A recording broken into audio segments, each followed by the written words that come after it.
கிறிஸ்து இயேசுவில் அன்பிற்கினிய சகோதரர்களே, சகோதரிகளே, ஆண்டின் பொது காலத்தின் 22வது ஞாயிற்றுக்கிழமையாகிய திருவழிபாட்டை நாம் கொண்டாடி கொண்டிருக்கின்றோம். இந்த ஞாயிறு திருவழிபாட்டினுடைய வாசகங்கள் மையமாக வைத்து நாம் இறை வார்த்தையை சிந்தித்து கொண்டிருக்கின்றோம். எனவே இறைவன் நமக்கு இதன் வழியாக அளிக்கின்ற செய்திக்கு செவிமடுக்க உங்களை அன்போடு வேண்டுகின்றேன். குறிப்பாக இன்றைய நற்செய்தியை நம்முடைய சிந்தனைக்கு எடுத்துக்கொள்வோம். பரிசேயர் ஒருவருடைய வீட்டிற்கு ஆண்டவர் உணவருந்த செல்கின்றார். இந்த பரிசேயர்கள்தான் ஆண்டவரிடம் குற்றம் கண்டுபிடித்தார்கள், குறை சொன்னார்கள். இந்த பரிசேயர்கள்தான் ஆண்டவரை பலவிதமான புரட்சியாளன் என்றும் சொல்லி சமய சம்பிரதாயங்களை கடைபிடிக்காமல் இருப்பவர் என்று அவர் மேல் பழி சுமத்தியவர்கள். இந்த பரிசேயர்களைத்தான் ஆண்டவர் பலமுறை சாடினார். அவர்களுடைய வெளிவேடத்தை அவர் மிக கடுமையான வார்த்தைகளால் அவர்களுக்கு சாபத்தையும் கொடுத்தார். இப்படி நாம் நினைத்து கொள்ளலாம், பரிசேயர்கள் இயேசுவுக்கு விரோதிகள் அல்லது இயேசு பரிசேயர்களுக்கு எதிராக இருந்தவர் என்று நாம் நினைக்கலாம். ஆனால் பாருங்கள், ஆண்டவருடைய இயேசுவினுடைய கண்ணோட்டம், அவருடைய மனநிலை, இதையெல்லாம் பார்க்கின்ற பொழுது இயேசு இந்த ஒரு நிலையிலே அவர் சற்று மேலானவராக இருக்கின்றார். எந்த வகையிலே அவர் மேலானவராக இருக்கின்றார் என்பதை நாம் சற்று ஆழ்ந்து சிந்திக்க வேண்டும். ஒருவேளை கருத்தளவிலே அவர்களுக்கு எதிராக ஆண்டவர் இருக்கலாம். ஆனால் அவர்கள் உறவின் அடிப்படையிலே அவர்களையும் ஆண்டவர் நேசித்தார் என்பதை நாம் உணர முடிகிறது. எனவே இந்த வகையில்தான் ஆண்டவர் இவர்களுடைய வீட்டிற்கும் சென்றார். இவர்களை ஆண்டவர் வெறுக்கவில்லை. இந்த பரிசேயர்களையும் ஆண்டவர் நேசித்தார், அவர்களையும் அன்பு செய்தார். அவர்களுக்கும் நன்மைகளை புரிவதற்காக, நற்செயல் செய்வதற்காக, அவர்களுக்கும் சமூகத்திலே ஒரு அந்தஸ்தை கொடுப்பதற்காக அவர்களுடைய விருந்திற்கும் வீட்டிற்கும் சென்றார். எனவே பல நேரங்களிலே நாம் என்ன நினைக்கின்றோம், ஒருவர் நமக்கு எதிரி என்று சொன்னால் அவருடைய வீட்டிற்கு நாம் போகக்கூடாது, அவரை நாம் வெறுக்க வேண்டும், அவருக்கு நாம் தீமை செய்ய வேண்டும் என்றெல்லாம் நாம் நினைப்போம். இல்லை, கருத்தளவிலே நாம் மாறுபட்டு இருந்தாலும் வேறுபட்டு இருந்தாலும் உறவின் அடிப்படையிலே நாம் ஒருவரை வெறுக்கவும் கூடாது, ஒதுக்கவும் கூடாது என்ற வகையிலே நாம் புரிந்து கொள்ள வேண்டும். இன்னும் ஆழமாக இதை நாம் புரிந்து கொள்ள வேண்டும் என்று சொன்னால், நமது வீடுகளிலே, உறவுகளிலே, பல்வேறு இடங்களிலே இதுபோன்ற சண்டை சச்சரவுகளையும் பிளவுகளையும் பகைமை உணர்வுகளையும் பார்க்கின்றோம். ஆனால் ஒரு முக்கியமான நிகழ்வு, ஒரு கொண்டாட்டம் என்று சொன்னால் அந்த கொண்டாட்டம், அந்த நிகழ்வுக்கு ஓரளவுக்கு நாம் மனதை சரி செய்து கொண்டு கசப்புக்களை அகற்றிவிட்டு ஒப்புரவாகின்ற, ஒரே இணைந்து கொண்டாடுகின்ற குடும்பமாக மாறுகிறோம் என்பதையும் நினைவுபடுத்தி கொள்ள வேண்டும். அதுதான் உண்மையான மனித உறவிற்கான அடிப்படை என்பதை புரிந்து கொள்ள வேண்டும். இவ்வாறு அவர் பரிசேயருடைய அந்த தலைவனுடைய வீட்டிற்கு சென்றபொழுது அங்கே அவர் என்ன பார்க்கின்றார் பாருங்கள். அங்கே வந்த விருந்தினர்கள் எல்லாம் முதன்மையான இடத்திற்கு சென்று இடம் பிடிக்கின்றார்கள். இந்த முதன்மையான இடம் எங்கே அவர்கள் இடம் பிடிக்கின்றார்கள் என்று சொன்னால், அன்புக்குரியவர்களே, எங்கே அவர்களுக்கு ஆர்வம் இருக்கிறதோ அங்கே முதன்மையான இடம் பிடிப்பார்கள். ஆலயத்திற்கு வந்தால் முதன்மையான இடம் பிடிப்பார்களா? ஒருவேளை கிறிஸ்மஸ், ஈஸ்டர் இது போன்ற நேரங்களிலே இடம் கிடைக்காது என்பதனால் முதன்மையான இடத்தை அவர்கள் வந்து பிடிப்பார்கள். ஆனால் வழக்கமாக நாம் என்ன செய்வோம், எங்கே காற்றோட்டம் இருக்கிறதோ, எங்கே ஃபேன் காற்று இருக்கிறதோ அங்கே பார்த்து அமைதியாக சாவகாசமாக ஒரு மணி நேரம் இருந்துவிட்டு செல்வோம் என்று தான் இடம் பிடிக்க நாம் ஓடுகின்றோம். அந்த 1 மணி நேரம் தாண்டிவிட்டால் பொறுக்க முடியாது. ஆனால் மற்ற இடங்களுக்கு சென்றால் அவர்கள் எவ்வளவு நேரம் என்றாலும் செலவு செய்வார்கள். ஆனால் கோவிலுக்கு வந்தால் மறைவுரை அதிகமாகிவிட்டது, பாடல் அதிகமாகிவிட்டது, 1 மணி நேரத்திற்கு மேல் நீங்கள் வளர்த்து விட்டீர்கள் என்றெல்லாம் குறை சொல்வார்கள். அன்புக்குரியவர்களே, பல நேரங்களில் நான் சொல்வது என்னவென்று சொன்னால், உங்களுக்கு நேரம் ஆயிடுச்சுன்னா ஏஞ்சி போயிட்டே இரு, உன்னை யாரும் எந்த தடையும் சொல்வதே கிடையாது. ஆனால் திருப்பலி எப்போ முடிகிறதோ அப்பொழுதுதான் முடியும். எனவே இப்படி இந்த காலத்தை கருத்தில் கொண்டு இடங்களையும் சொகுசை மனதில் வைத்து நாம் இருக்கைகளையும் தேடுகின்றோம்.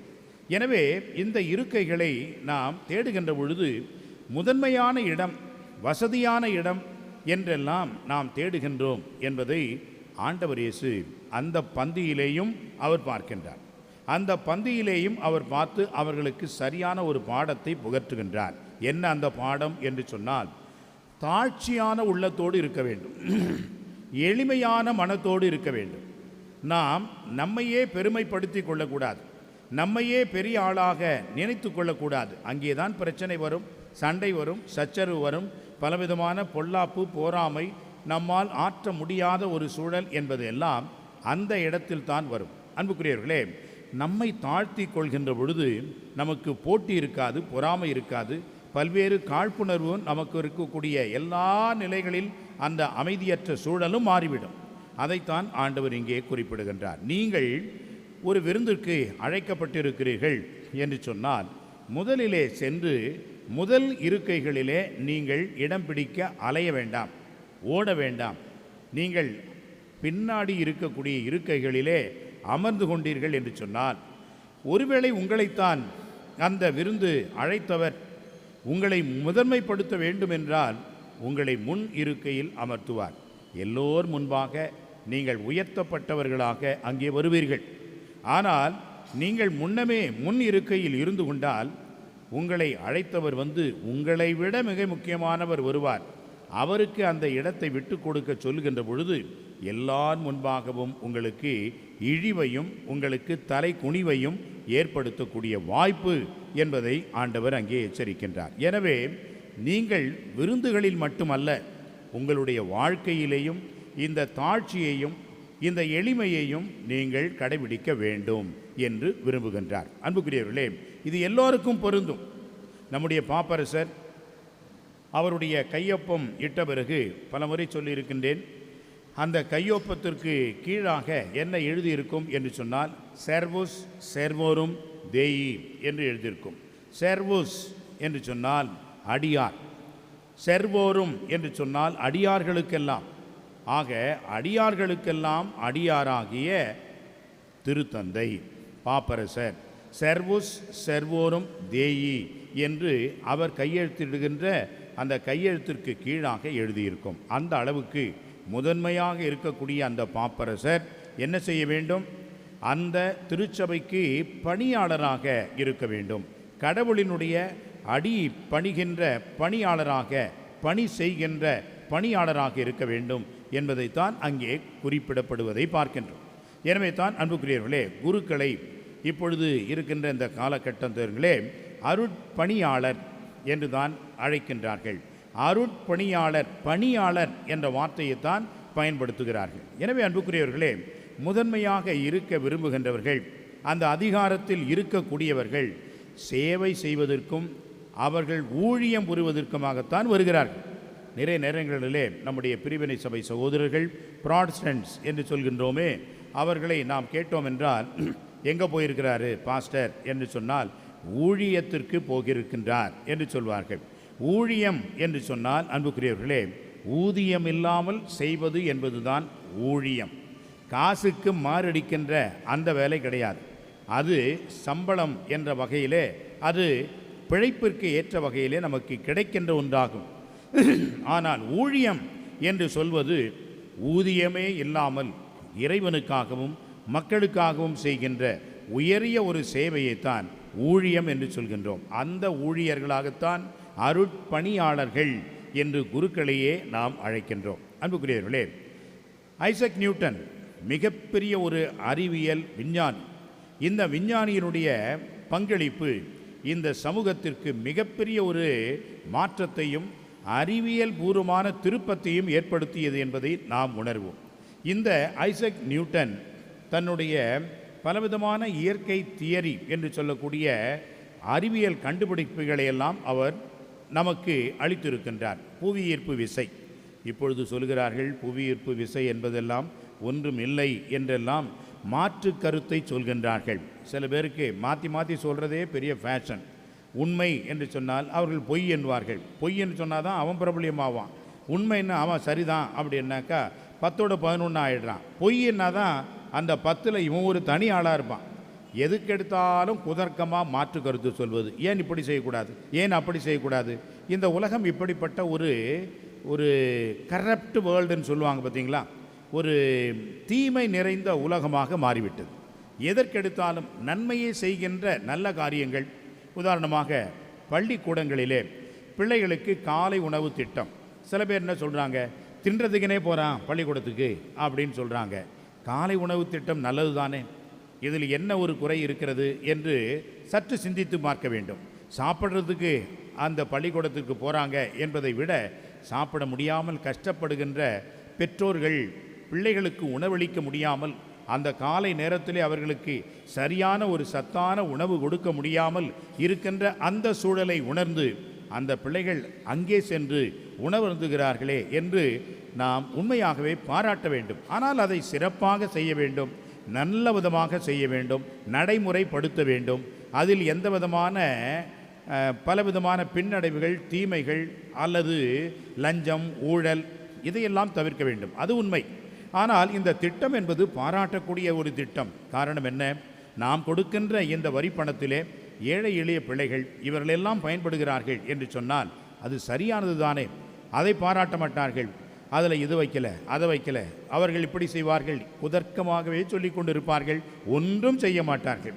அப்படிப்பட்டவர்கள் தான் இந்த பரிசேயர்கள்.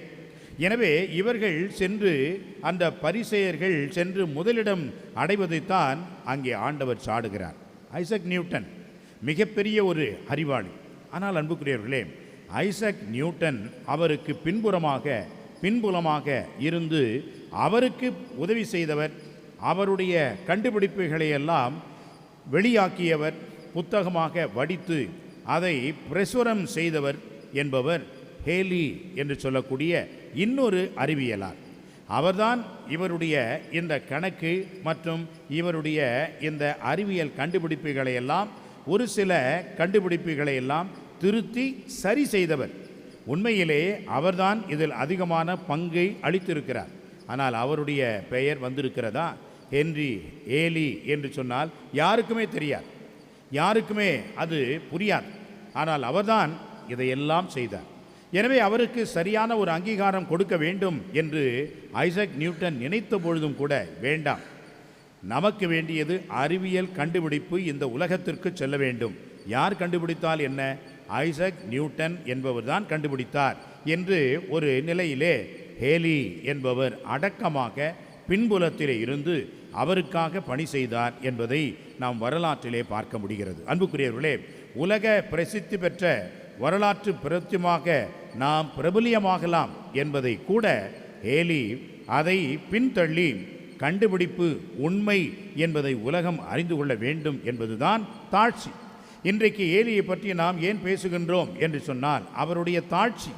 அவர் பின்புலமாக இருந்ததனால் இன்றைக்கு அவரை முன்பாக வைத்து ஐன்ஸ்டீன், அந்த ஐசக் நியூட்டன் இதுபோன்ற அறிவியலாருக்கு அவர் முதன்மையான ஒரு கண்டுபிடிப்பாளராக இருந்தார் என்று போற்றுகின்றோம். எனவே அன்புக்குரியவர்களே, நம்முடைய வாழ்விலே முதன்மையானது, பெருமையானது என்று நாம தேடி செல்லாமல் பிறர் நமக்கு அளிக்க வேண்டும், பிறர் நமக்கு கொடுக்க வேண்டும். அதுதான் உண்மையான இறைவன் முன்பான ஒரு பெருமையாகவும் பெயராகவும் இருக்க முடியுமே ஒழிய வேறு எதுவும் இல்லை என்பதை நாம் உணர்த்தி காட்ட வேண்டும். எனவே தான் தாழ்ச்சி என்ற புண்ணியத்தை ஆண்டவர் நம் கண்முன் வைக்கின்றார். ஒரு முறை ஒரு புனிதரிடம், பிரான்சிஸ் தி சேல்ஸ் என்ற புனிதரிடம் கேட்டார்கள், புனிதராவதற்கு என்ன செய்ய வேண்டும், எந்த ஒரு புண்ணியத்தை கடைபிடிக்க வேண்டும் என்று கேட்டதற்கு அந்த பிரான்சிஸ் தி சேல் என்பவர் சொன்னாராம், தாழ்ச்சி முதன்மையானது, தாழ்ச்சி முடிவானது, தாழ்ச்சி ஒரே புண்ணியமாவது என்று சொன்னாராம். இந்த தாழ்ச்சி என்பதுதான் புனிதத்திற்கு அடித்தளமாக இருக்கிறது என்று அவர் சொன்னாராம். ஆகவே அன்புக்குரியவர்களே, இந்த தாழ்ச்சியைத்தான் ஆண்டவர் இயேசு நமக்கு கற்றுக் கொடுக்கின்றார். கடவுள் தன்மையில் விளங்கிய அவர் தம்மையே தாழ்த்தி வெறுமையாக்கி அடிமையின் தன்மை போன்று இந்த உலகத்திற்கு வந்தார் என்பதை நம் உள்ளத்திலே இருத்தி நாமும் தாழ்ச்சியோடு இருப்போம், இறைவனுடைய மாட்சியில் பங்கு பெறுவோம், நம்மையே நாம் தாழ்த்துவோம், நாம் பிறரால் உயர்த்தப்படுவோம் என்பதை உணர்ந்து திருப்பலியிலே பங்கெடுப்போம். ஆண்டவருடைய அருள் பெற இந்த திருப்பலியை தொடர்ந்து கொண்டாடுவோம். ஆமென்.